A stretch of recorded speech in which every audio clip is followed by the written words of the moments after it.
2050 সালের মাগুরাতে আছি। এখন মাগুরা থেকে চলে যাব ঝিনাইদহ। বন্ধুরা, ঝিনাইদহের উদ্দেশ্যে রওনা দিলাম।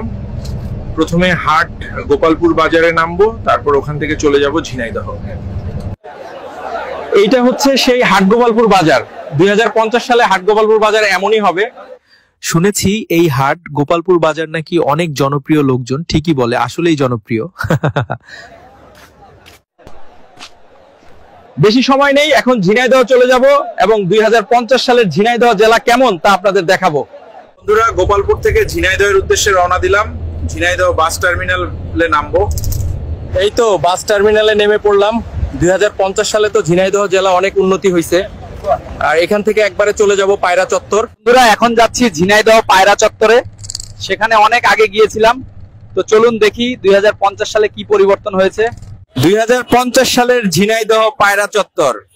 আশেপাশে তো অনেক পরিবর্তন হয়ে গেছে। তো পায়রা চত্বর দেখলাম, ভালো লাগলো। এখন দেখি জোয়ান পার্কের থেকে ঘুরে আসি, দেখি কতটা উন্নত হয়েছে। এই যে কেসি কলেজ, শুনেছি ঝিনাইদহ জেলার অন্যতম পুরনো কলেজের গেটের পাশের সেই বিরিয়ানির দোকানগুলো কিন্তু এখনো আগের মতোই জমজমাট। ছাত্রজীবন শেষ, কিন্তু বিরিয়ানির প্রেম শেষ হয়নি মামা। মামা, ঝিনাইদহর বিরিয়ানি অসাধারণ, খেয়ে খুবই মজা পেলাম। তোমার বিরিয়ানিগুলো চ্যাম্পিয়ন রে ভাই। বন্ধুরা, এখন যাচ্ছি ঝিনাইদহ জোহান পার্ক। আমি কেসি কলেজের ভিতরে যেতে চেয়েছিলাম, কিন্তু সময়ের অভাবে যেতে পারলাম না, আরেকদিন যাব। এই হলো সেই জোহান পার্ক।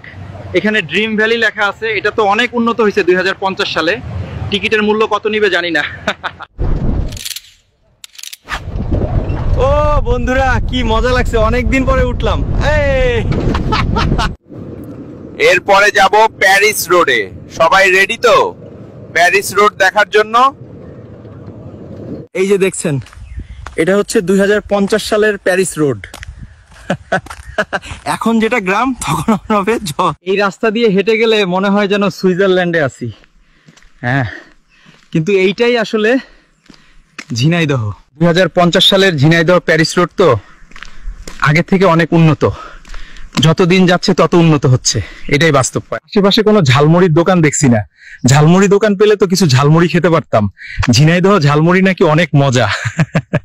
ঝিনাইদহ তেমন চিনি না, তারপরও যে কয় জায়গায় একটু চিনি সেই কয় জায়গায় ঘুরে গেলাম। যদি কোনো জায়গায় বাকি থাকে তাহলে কমেন্ট করে জানাবেন।